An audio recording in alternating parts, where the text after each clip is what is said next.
aujourd'hui dans notre émission mensuelle avec comme fil conducteur la psychologie pour analyser avec Tebaki Sriseyon, psychologue, les grands mouvements de société, nos mouvements intérieurs et la manière dont finalement nous vivons notre humanité dans ce monde. Aujourd'hui, cette émission porte sur la psychopathologie des extrêmes, notamment l'extrême droite, puisque de plus en plus, on peut le voir dans la société française, notamment les dialogues et les échanges et les débats véhiculés sur les médias mainstream peuvent parfois effectivement être pétris de cette idéologie, l'idéologie d'extrême droite qui est fondamentalement une idéologie raciste. Et donc nous avons pensé que c'était intéressant finalement d'avoir un éclairage psy sur ce qui peut animer cette idéologie extrémiste et pourquoi de plus en plus finalement dans notre société on voit un dialogue décomplexé du côté de ce racisme et de cette idéologie. Tebaki, cette première question pour débuter cet entretien tournerait finalement autour de, d'après toi, qu'est-ce qui fait que dans certaines sociétés, notamment la société française, on autorise de plus en plus, on laisse passer finalement un certain type de dialogue raciste, on laisse de plus en plus aussi la parole finalement aux représentants de l'extrême droite qui véhiculent finalement un rapport à l'autre là aussi raciste. Et comment tu expliques finalement que on peut avoir l'impression que ça prend de plus en plus de place cette idéologie dangereuse? Alors, je pense qu'effectivement, tu as raison, ça prend plus de place, c'est beaucoup plus visible qu'avant. Et je pense que généralement, on avait, à l'époque d'ailleurs, l'habitude de voir que c'était beaucoup plus visible quand c'était lié un petit peu avant les élections. Maintenant, on le voit en fait finalement partout dans les plateaux, à la télé, etc. Ce que je pense, c'est que il y a en fait effectivement une psychopathologie à la source, et c'est surtout finalement une question très importante puisqu'en lien avec la question de l'identité.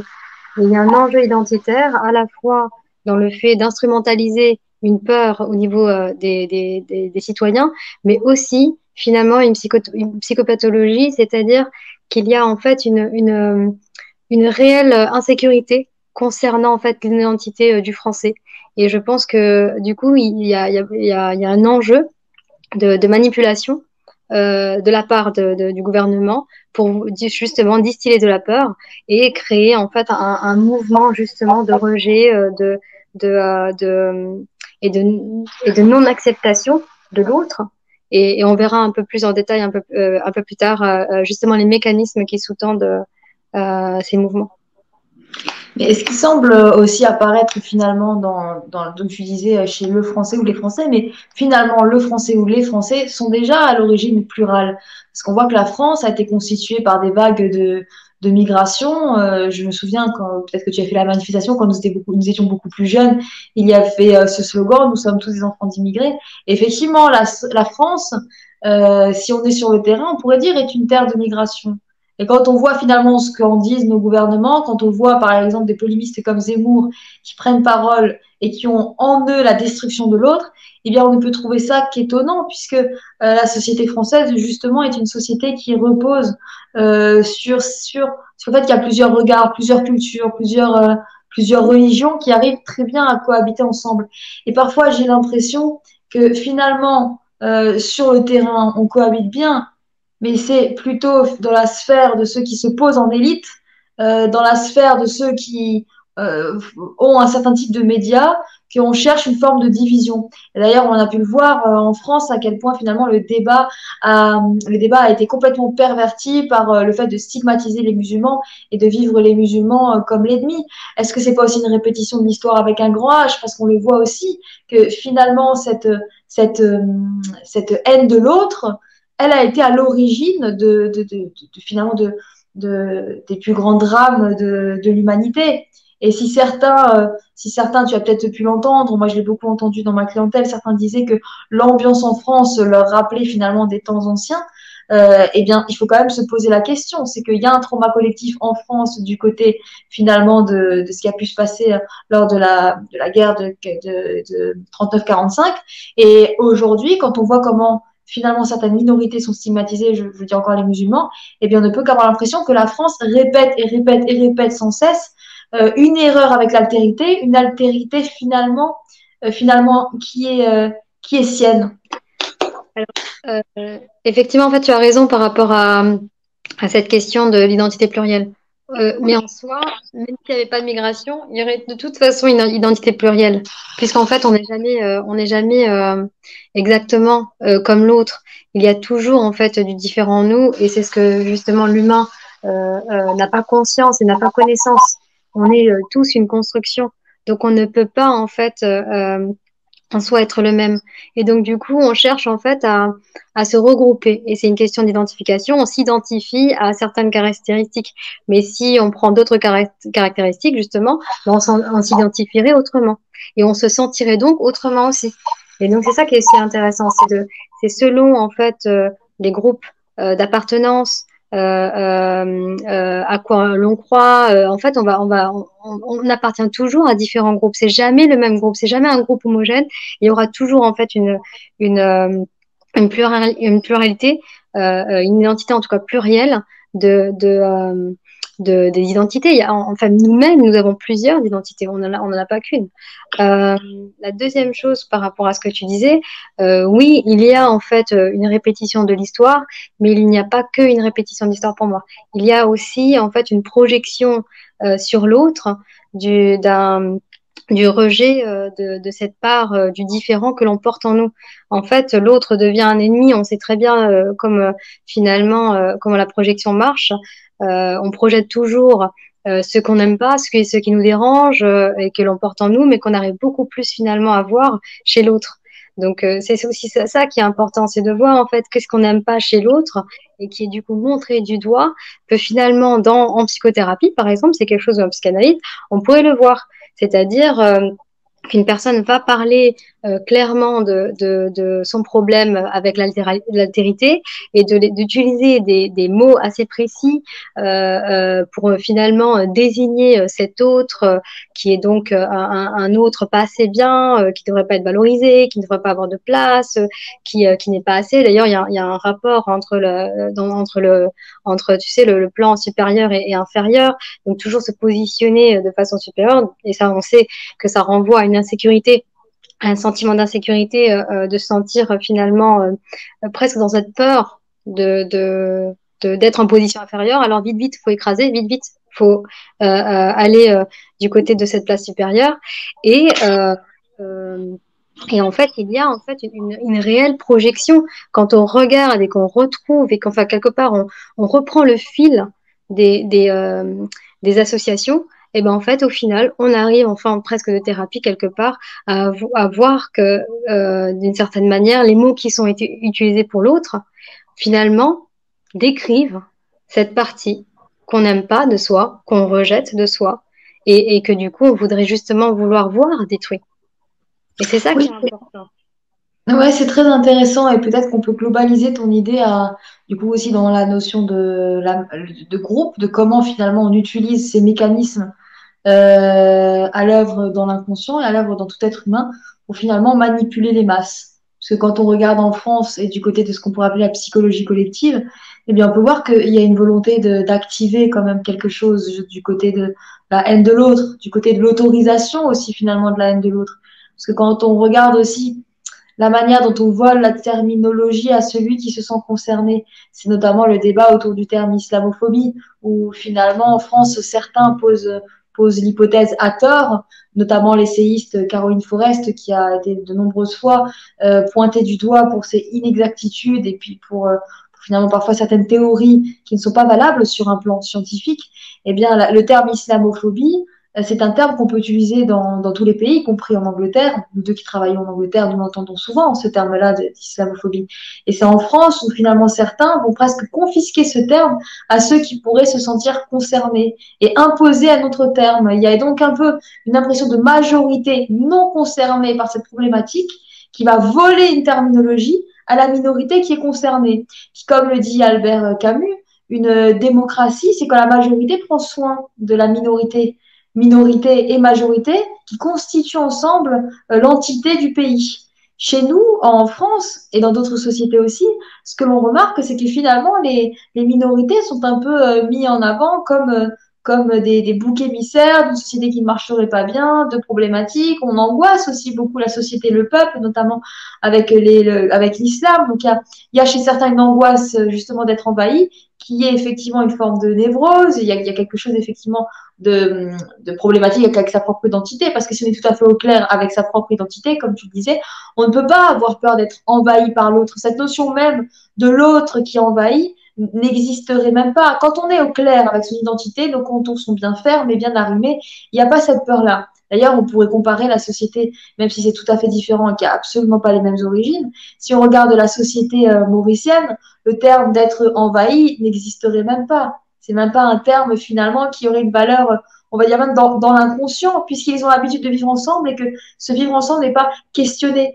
Or, chez nous, depuis le début, c'est comme s'il y avait une espèce d'élite qui s'impose sans légitimité à dire comment il faudrait vivre ensemble, comment la laïcité devrait être, avec un espèce de regard de toute puissance. Alors pour certains, bien sûr, mais c'est ce qu'on peut entendre notamment sur certaines chaînes qui véhiculent le débat d'extrême droite, avec pour certains, finalement, l'idée que la laïcité à la française, qui serait une laïcité extrême, serait la bonne et que c'est les autres pays, notamment l'Angleterre, qui n'auraient pas la bonne manière de vivre la laïcité.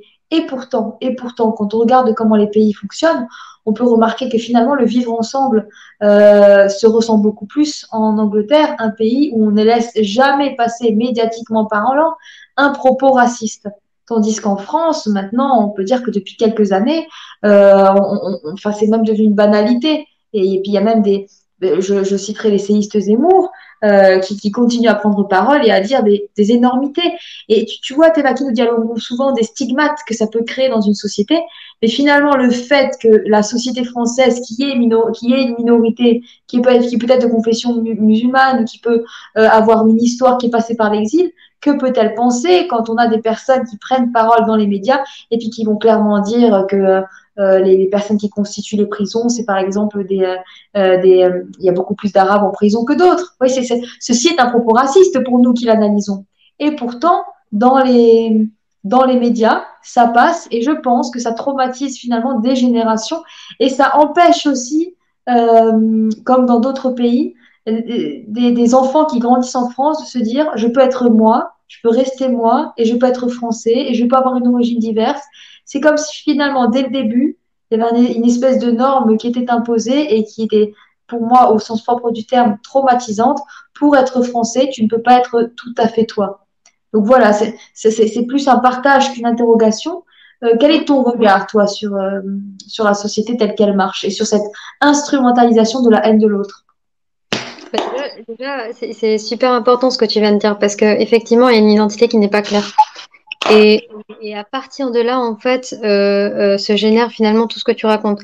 En fait, la population qui va être forcément stigmatisée et qui va justement être labellisée par ces élites dont tu parles et qui du coup se mettent en position de finalement d'être dans le savoir, toujours en position de sachant d'ailleurs, et qui finalement culpabilise toutes ces générations qui naissent en France et toutes ces générations finalement qui vont essayer de se construire, mais d'une certaine manière, avec leur terminologie, ils sont en train de créer un empêche à être, un empêche à construire son identité. Donc, quelque part, d'emblée, tu peux pas te sentir français. D'emblée, tu vas te sentir comme pas égal. Donc, effectivement, déjà là, tu vois, on est déjà pas dans les valeurs de la République. On n'est pas du tout là-dedans. Il n'y a pas de fraternité, il n'y a pas d'égalité, on est donc non plus pas libre, il n'y a pas de liberté de pouvoir être soi. Puisque d'emblée, tu n'es pas sur le même plan, tu peux pas te sentir français. Il y aura toujours aussi la question de droit de sang, droit de sol. Enfin, vraiment, du côté des extrémistes, il y a la notion d'essayer de légitimer en fait une croyance. Et quand tu dis ça passe, oui, effectivement, ça passe, mais tout simplement parce que c'est devenu normalisé. C'est une norme. Quand tu, par exemple, tu prends cet exemple de dire qu'il y aurait donc plus d'Arabes dans les prisons, et ben quelqu'un va juste en fait le répéter il va pas se sentir raciste. Parce que ça va être tellement normal de l'entendre que c'est plus questionné. En fait, c'est ça et c'est ça le danger dans, de toute façon dans les médias, c'est qu'une fois qu'on entend quelque chose, bah, en fait, ça devient normal et puis du coup, c'est quelque chose qu'on va utiliser et qu'on va même pas questionner et qui va être en fait une idée qui va germer, puis ensuite ça va être validé parce que d'ailleurs toujours encore une fois, toujours la même source, les médias qui vont toujours valider en fait ces hypothèses. Mais en réalité, on est vraiment en train d'empêcher en fait finalement à des Français de se sentir français et donc à des Français de se sentir en droit, de pouvoir prendre leur place, et donc quelque part à des Français d'empêcher de se construire dans leur identité. Et je pense que ça, c'est super dangereux. Oui, effectivement, c'est dangereux. Et puis finalement, les plus séparatistes, on pourrait dire comme ça, c'est ceux qui se construisent dans cette idéologie d'extrême droite. Et puis il y a peut-être un an ou deux, je ne sais pas si tu te souviens, ils ont refait ça, je crois, cette année, le mouvement raciste de jeunes qui Génération justement, pardon? identitaire, je crois que Voilà, c'est. génération identitaire qui était partie en bordure d'Italie pour empêcher les migrants de passer. Il y a vraiment une négation en fait de l'humanité de l'autre. Il y Mm. a très jeune, on voit finalement c'est une petite minorité de cette génération pour le coup qui sont là à vouloir empêcher des personnes de rentrer sur le territoire français sans même prendre en compte qu'il y a une humanité derrière ce chemin qu'une personne en migration est en train de faire. Si nous, Français, un jour, notre pays connaissait des maux et des épreuves, on serait heureux d'être accueillis quelque part. Et là, Mm. finalement, ce qui se passe, c'est que des personnes qui n'ont peut-être pas vécu encore un long chemin de vie sont déjà pétries par l'idée que c'est dans leur droit de quoi, en fait, de quoi de toucher à l'histoire d'un autre, de s'ériger en frontière, de se sentir supérieur parce au pays, la France, parce que né en France. Et tu vois, là, je me dis qu'il y a aussi quelque chose de complètement déshumanisé et déshumanisant. Ça vient bien de quelque part. Qu'est-ce qui fait que des personnes puissent se sentir fières et puissent parler de cette manière de voir le monde? Qu'est-ce qui fait qu'on peut après entendre justement dans les médias et sur les réseaux sociaux des personnes qui se vantent d'avoir empêché des migrants de rentrer en France, des migrants en plus qui ont pas un long chemin, qui s'ils se retrouvent là, eh bien on peut se dire finalement qu'il y a eu quelque chose de dur qui a été vécu. Donc ça aussi, c'est un point d'interrogation que j'ai. Euh, Comment se fait-il qu'en France, nous n'ayons pas des garde-fous? Puis je vais comparer au système anglais, où effectivement, au système anglais, il peut y avoir du racisme comme partout. Nous l'avons dit, le racisme, la problématique de l'altérité, c'est une problématique humaine qu'on rencontre partout. Mais en Angleterre, on pourrait dire ainsi, c'est un racisme d'en bas on ne laissera pas monter en haut. Dans le sens où en haut, comme nous le disions, alors aussi tant est qu'il y a un haut et un bas, mais on va dire au niveau du gouvernement, des médias, des institutions, le propos raciste sera pénalisé directement. Il n'y aura pas d'ambiguïté. Un propos raciste, c'est un propos raciste. Nous, en France, j'ai l'impression que c'est un peu différent. Si on regarde sur le terrain, on peut constater un vivre ensemble. Et si on regarde, plus on finalement on regarde dans ceux qui se posent en dirigeant, et ben c'est là où on va voir le plus de racisme. C'est là où on va voir même beaucoup d'ignorance. Quand on regarde tout ce qui a été dit sur la communauté musulmane ces 2 dernières années, ben on se dit vraiment, si on voulait créer un ennemi pour pouvoir rendre beaucoup moins apparent toutes les autres problématiques de notre pays, on s'y serait pas pris autrement.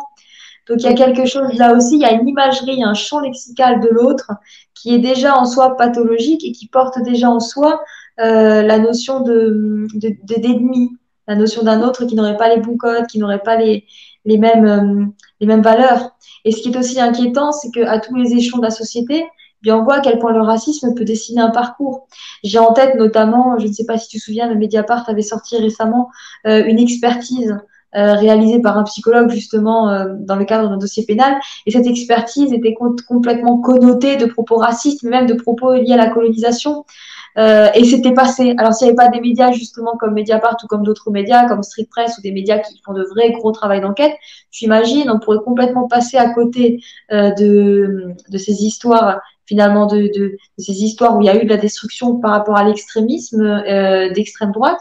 Et on ne saurait même pas que ce qui a créé un mauvais jugement, ce qui a créé finalement un licenciement, ce qui a créé quelque chose de négatif dans la vie de l'autre, et bien en fait, c'est tout simplement le fait qu'il y a des personnes qui s'érigent au-dessus qui s'érige en situation d'être au-dessus de l'autre, avec cette envie de destruction. Parce que finalement, on peut quand même voir aussi du côté de l'extrême droite, c'est que du côté de la manière de vivre l'autre, il y a même si je dirais pas qu'il y a une envie de destruction, il y a de la destruction.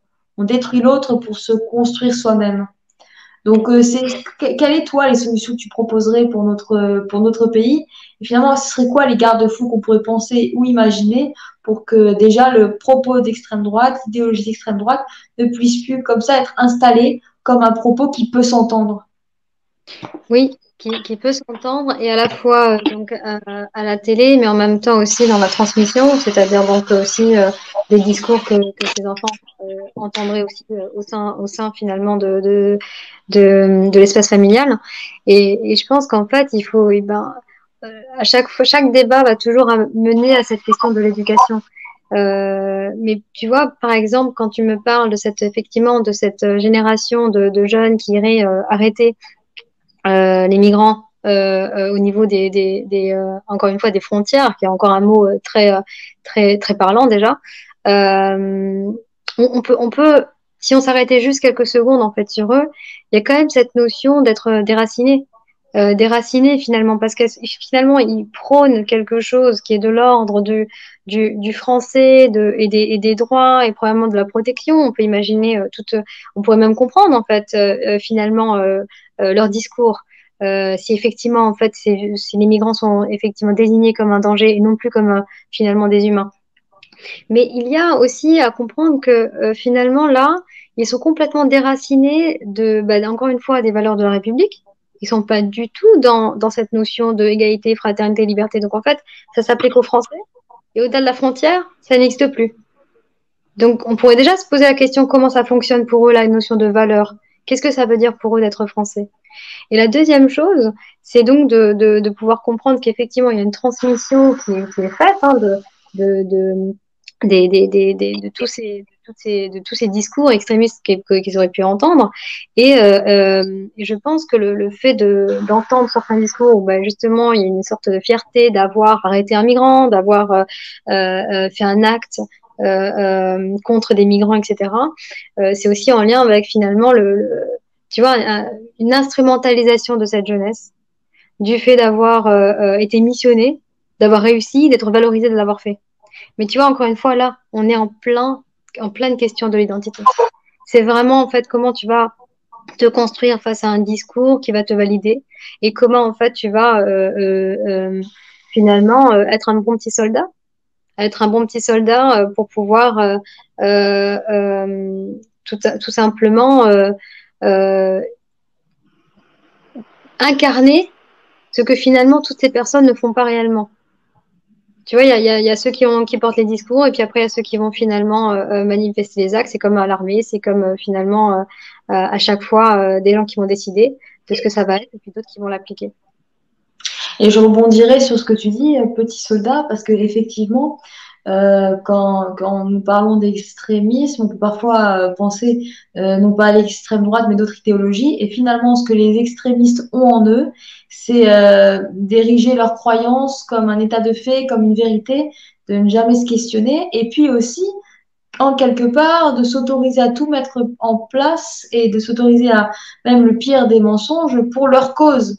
Donc, il y a même finalement un dévoiement de certaines causes, un dévoiement de certaines possibilités sociales pour servir finalement, là, dans le cas de l'extrême droite, l'idéologie raciste. Rappelons ce qui s'est passé à Strasbourg. Alors, je me souviens, tout le monde était très étonné, parce que pour avoir grandi à Strasbourg, ça paraissait curieux, cette jeune femme qui disait s'être fait agresser sur un des ponts assez connu à Strasbourg, justement. Puis finalement, d'ailleurs, la ministre Marlène Schiappa s'était déplacée sur place, donc on avait crédité très vite sa parole, alors qu'en fait, grâce au bon travail des enquêteurs strasbourgeois, et bien finalement, ils avaient vu que cette histoire ne tenait pas debout et qu'elle avait donc bâti un mensonge autour de la haine de l'étranger. Puisque c'était bâti un mensonge pour dire que une minorité l'avait agressée, elle qui était femme en mini-jupe, et tout était faux. Tout était faux, et pourtant on en a parlé dans les médias, et pourtant il y a donc, je répète, cette ministre qui s'est déplacée sans même une précaution et une mesure de prudence. Et puis on le voit aussi, alors on en parle pas mal en ce moment, il y a des enquêtes qui sont faites aussi là-dessus, sur les réseaux sociaux, où finalement l'extrême droite a vraiment mis, les patriotes, ce qu'on appelle les patriotes, ont vraiment mis en place finalement des réseaux de personnes en ligne qui vont attaquer tous ceux qui prennent parole contre cette idéologie, qui vont attaquer tous ceux qui ont un discours un peu de gauche, tous ceux qui ont un discours finalement pour l'altérité, un discours positif autour des migrants, et même si on peut dire que c'est que sur les réseaux sociaux, finalement, ça a son importance. Parce que les réseaux sociaux, aujourd'hui, la virtualité, c'est presque une seconde main. On n'est plus comme dans des temps reculés où finalement c'était une réalité virtuelle. La virtualité aujourd'hui, finalement, c'est le prolongement de la vie. Et on le voit à quel point les personnalités qui prennent parole, justement en ayant en tête une certaine éthique de vie dans la protection de l'autre et dans la reconnaissance des pluralités, sont tellement attaquées que parfois il y en a qui quittent même le parent Twitter.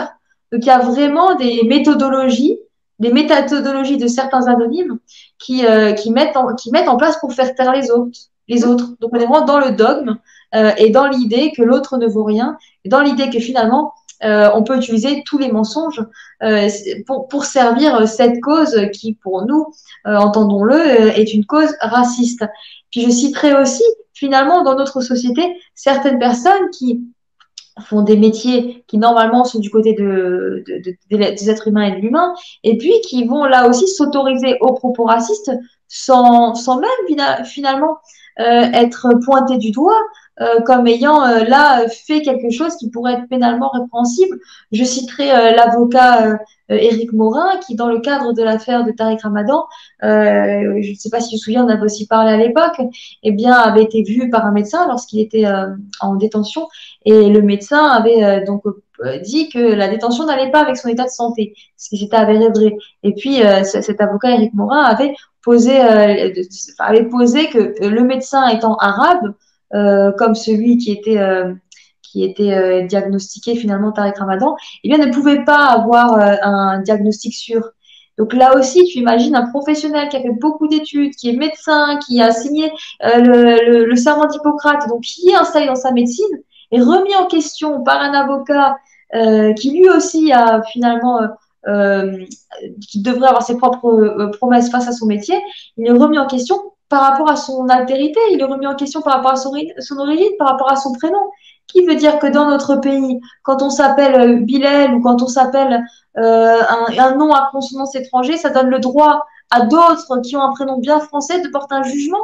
C'est-à-dire que quand on s'appelle Bilal, on ne peut pas avoir un avis éthique et honnête. Qu'est-ce que ça veut dire tout ceci? Et moi, ce qui m'inquiète vraiment, Tebaki, c'est quand l'extrême droite, elle est finalement aux mains ou dans la tête ou dans les idéaux de ceux qui se donnent ou qui ont réussi à se donner du pouvoir en France. Parce que finalement, si l'extrême droite était juste l'apanage de marginaux, on n'aurait pas tant de problèmes. C'est parce que parfois même, c'est dans nos gouvernements. En fait, l'idéologie d'extrême droite est vraiment une idéologie dangereuse qui détruit et qui crée des stigmates. Et certains profitent du fait qu'en ce moment, il y a un dialogue complètement décomplexé et raciste contre les musulmans pour pouvoir installer cette idéologie à l'origine de tous les maux. Et l'antisémitisme, pour moi, c'est l'autre côté de l'islamophobie, c'est-à-dire antisémitisme et islamophobie. Au centre, il y a la même pathologie. Au centre, il y a la même haine. Au centre, il y a la même idée finalement que c'est l'autre le danger quand on porte soi-même en soi le danger. C'est exactement comme tu dis, la projection. Être soi-même le danger, connaître le danger parce qu'on est dangereux et projeter ça sur l'autre. Donc ce côté inquiétant, on en revient à cette question parce qu'on cherche souvent des solutions, toi et moi, quand on discute. Quels pourraient être les garde-fous qu'on pourrait poser dans notre société pour que ce type de dialogue-là ne puisse pas avoir un impact constitutif? Bah, tu vois, effectivement, en fait, pour pouvoir finalement, on va dire, tacler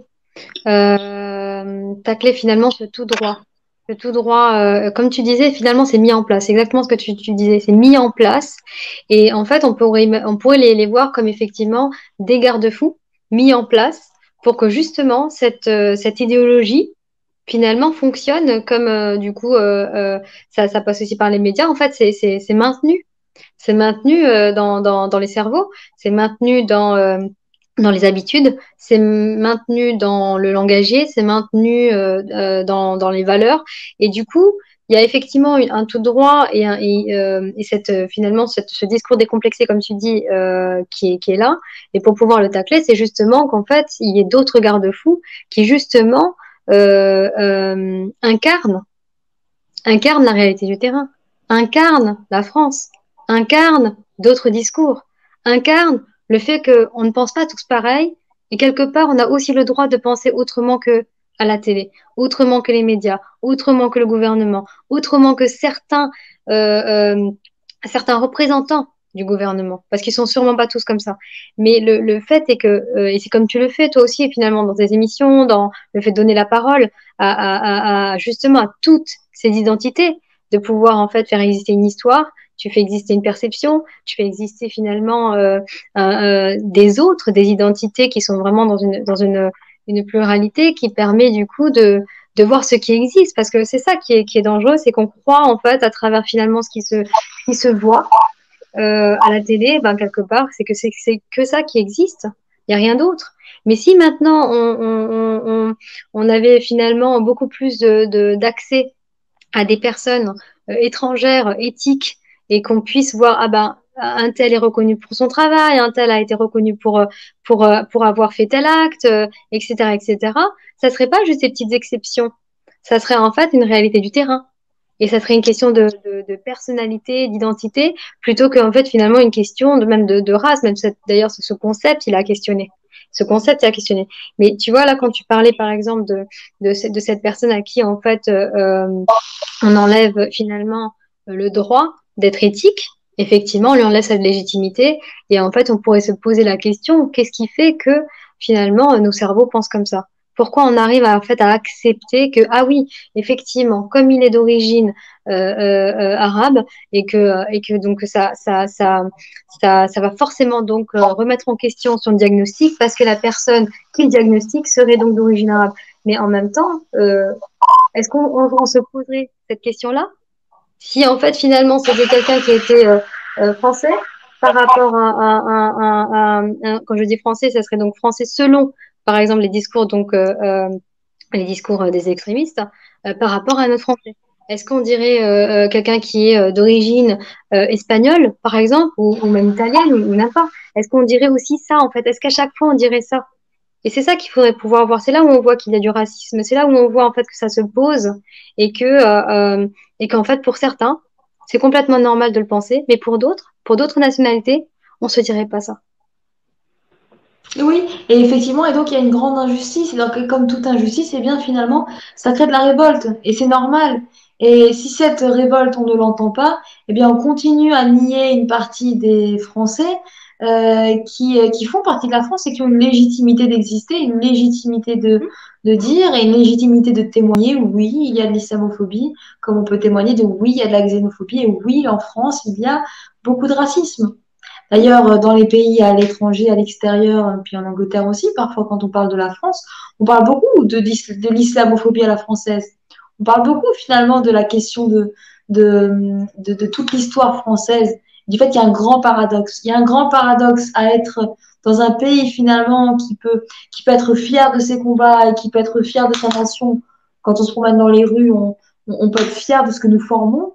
Et puis qui en même temps développe tout un discours d'ailleurs porté par des essayistes qui ont un côté extrémiste même, qui ont un côté finalement presque dans le fantasme, dans l'imaginaire de ce que représenterait l'autre. Et puis, tu vois, il y a longtemps, lorsque je faisais ma thèse, justement, j'avais fait une communication une communication autour de l'altérité, autour de Mhm. justement cette notion de comment on pouvait percevoir parfois à tort un étranger qui est finalement une partie de soi et comprendre l'autre en se disant que nous sommes l'étranger de l'autre.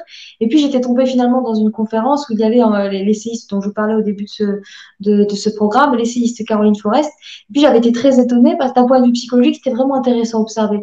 Parce que finalement, ils avaient développé tout un fantasme autour de l'invasion en France par les frères musulmans, une entité finalement, une entité scénarisée presque, parce que quand on parle sur le terrain, pourquoi aucune personne de nos générations, aucune personne de nos âges, et même les musulmans, quand on regarde finalement, quand on peut parler des personnes de confession musulmane, ils vont le dire, ils n'ont jamais croisé de frères musulmans, ils n'ont jamais croisé de personnes qui se disent je suis frère musulman.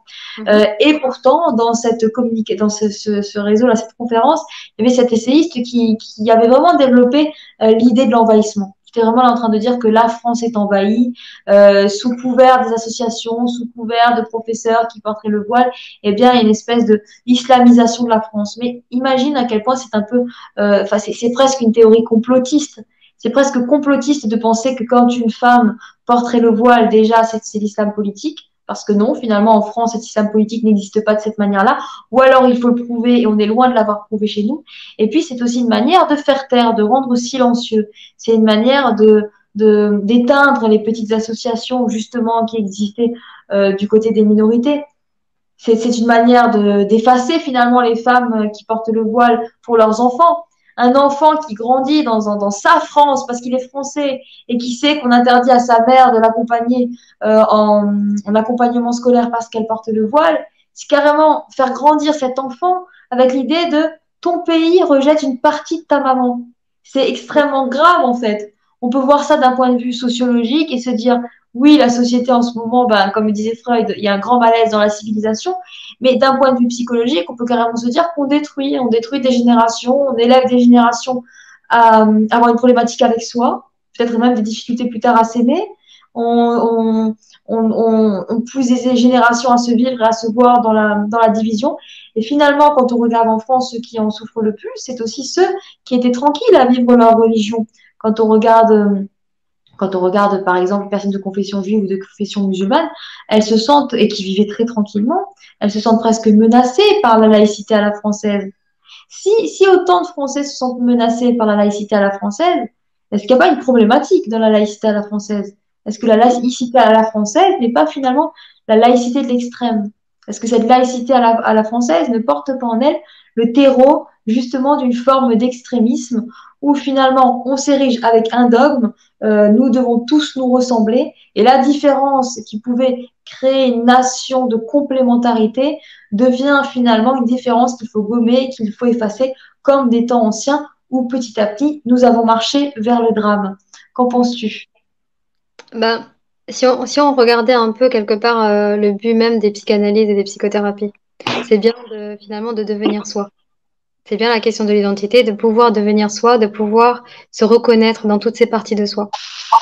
Et là, quelque part, la France dit, ne te reconnais pas. Ne te reconnais pas dans cette culture, ne te reconnais pas dans cette religion, ne te reconnais pas dans finalement ces valeurs, parce que pour pouvoir finalement appartenir, tu n'as pas le droit finalement d'appartenir à un autre espace.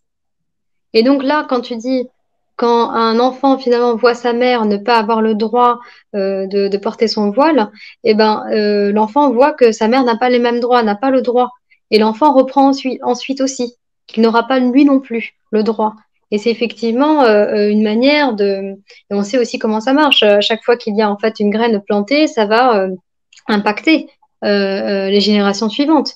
Comment en fait après ils vont vivre eux-mêmes le droit. Mais si on prenait quelques secondes pour juste psychologiser nos auditeurs. Par exemple, quand tu parlais de Caroline Fourest, essayiste, je sais pas, mais en tout cas de son titre, on va beaucoup parler là finalement de sa perception. Cette perception du voile et cette perception de l'envahissement, eh ben, en fait, il faudrait pouvoir se poser la question à quoi ça lui renvoie à elle, dans son intérieur, cette question de l'envahissement et du voile. Et c'est là où en fait on va du côté de la psychopathologie, parce qu'il y a forcément en fait une racine intérieure où il y a quelque chose qui doit probablement être envahi chez elle et qui doit probablement aussi porter un certain voile qui du coup l'amène à se positionner de cette manière-là, qu'elle projette sur l'autre, l'autre qui porte ce voile, et que ce n'est pas bien, et puis l'autre est donc vient envahir. Et en fait, elle se protège de quelque chose qui se passe à l'intérieur d'elle. Donc ça, c'est aussi important de pouvoir en fait comprendre, et j'aimerais vraiment que les auditeurs puissent comprendre ça, c'est que quand on porte un certain discours, il faut toujours essayer de voir comment finalement celui qui est en train de parler, à quoi ça lui renvoie à lui quand il est en train justement d'accuser, quand il est en train de reprocher, c'est que il y a toujours finalement une origine qui se retrouve à l'intérieur. Et il faut qu'il puisse, dans ses discours extrémistes, ben, comprendre que s'il y a comme ça des choses de l'ordre du non-droit, de, finalement de toute cette question de frontières, de toute cette question d'étrangeté, de tout ce discours finalement, même du danger, et ben finalement ça renvoie à celui qui parle en fait. On le sait finalement quand finalement les reproches, les discours, finalement ça dit beaucoup de la personne qui parle. Et je pense que ça c'est important pour que les personnes ne les prennent pas contre eux et qui ne les prennent pas surtout comme vrais. Parce que je pense que pour moi, le danger, dans tous ces espaces-là, c'est finalement le danger d'y croire. Le danger d'y croire à ces discours.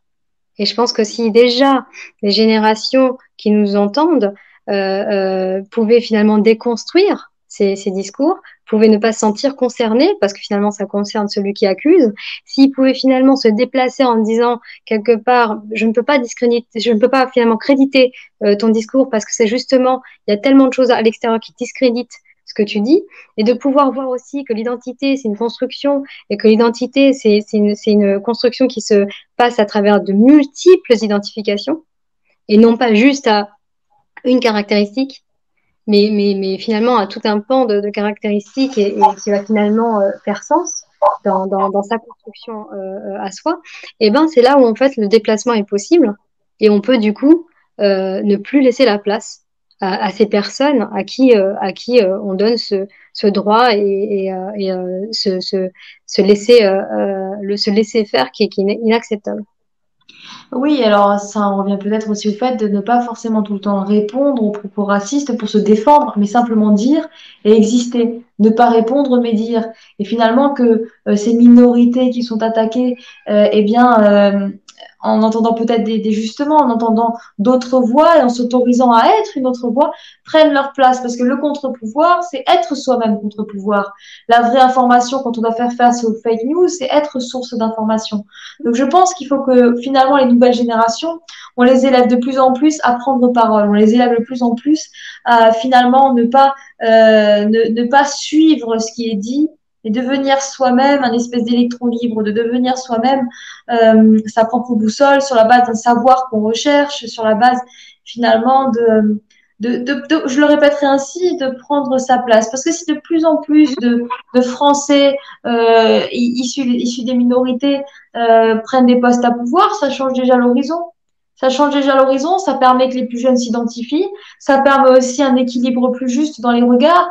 Quand on voit finalement que certains métiers sont vraiment très peu représentés par les minorités présentes en France et qui sont françaises, eh bien, c'est vrai qu'on peut se dire que du coup, il y a forcément un biais de jugement, il y a forcément un biais de perception, forcément au cœur de la justice, et puis on l'a déjà vu, ce n'est un secret pour personne. Selon qui l'on est, selon ce que l'on représente, selon notre faciès, il y a des différences dans le jugement. Et de toute façon, quelqu'un qui a grandi, par exemple, dans un quartier défavorisé, qui n'a pas pu avoir trop accès à l'éducatif et qui donc a moins de mots pour dire, aura moins de chances de pouvoir s'expliquer que celui qui aura appris le parler dans une famille qui avait les moyens de permettre une éducation. Donc finalement, l'inégalité des chances, elle trouve aussi sa place bon, dans des problématiques sociales du côté du monde économique, mais aussi que sur le chemin, quand on regarde en haut, même si je le répète, j'aime pas du tout cette terminologie du en haut, quand on regarde dans les métiers qui se posent en élite, les minorités, elles sont trop peu représentées et cette être ensemble n'est pas représentatif vers le haut. Quand on regarde le Sénat qui peut voter justement cette loi, accepter plutôt cette loi pour les femmes mamans voilées qui ne pourraient pas accompagner leur enfant, on se dit mais c'est qui? Qui sont ces gens qui sont dans le Sénat? Qui sont ces gens qui peuvent tranquillement valider quelque chose qui va finalement poser des citoyens français de seconde zone, qui va forcément en plus continuer à poser un regard sur l'habillement de la femme. Que la femme ait envie de s'habiller en mini-jupe ou à porter le voile, en fait, c'est notre corps, c'est notre choix. Finalement, le féminisme, c'est aussi de pouvoir affirmer que la femme a possession de son corps. Mais quand on regarde ce type de loi, on ne peut que se poser la question, quelle est la problématique des personnes qui constituent le Sénat? Et est-ce que, du coup, le Sénat est représentatif de qui nous sommes, nous? Et nous, en tant que génération qui maintenant prenons place dans le monde social, est-ce qu'on n'a pas aussi un rôle à jouer, déjà en faisant entendre nos voix, en ne nous taisant jamais et en poussant finalement chaque personne à partir de son métier, à partir de ce qu'elle est, à de plus en plus prendre position. Parce qu'effectivement, on peut parfois être tenté quand on voit le chaos de la société de rester tranquille dans son un espace de confort, de peut-être d'agir dans l'ombre. Et en fait, je pense qu'en France, on a vraiment un besoin que des acteurs, avec leur voix, des acteurs sociaux, prennent parole, puissent lutter, puissent dire qu'il y a une manière de penser et de vivre l'altérité qui est tout à fait différente. Il y a un vivre ensemble aussi qui est possible. Donc c'est peut-être ça aussi une des solutions. C'est finalement un mouvement des générations à venir et de nos générations, un mouvement qui porte une voix et un mouvement qui n'est pas constamment en train de répondre, mais qui est aussi en train de dire la réalité des faits pour sortir finalement du fantasme, d'un imaginaire où l'autre est le grand ennemi qui voudrait quelque part envahir la France. Le terme envahir qui est en lui-même déjà qui en dit long, comme tu disais, l'utilisation des termes et ce que l'on dit de nous dans ce que l'on formule, effectivement, Tevaki, si on analysait finalement la communication de certains dans notre gouvernement ou la communication dans les médias, en fait, on en verrait long, on en verrait beaucoup, non pas sur la minorité qui est visée, mais sur ceux qui portent cette parole-là de division, de stigmatisation et de racisme. Tevaki, je te laisse le mot de la fin. On a respecté cette fois-ci le timing. Donc, si tu pouvais conclure notre émission. Et puis, pour nos auditeurs, on se retrouve le mois prochain. N'hésitez pas à nous envoyer vos questions sur cette émission ou sur les sujets que vous voulez que nous traitions. Et puis, tout au long de l'année, on avance ensemble avec cet éclairage psychologique.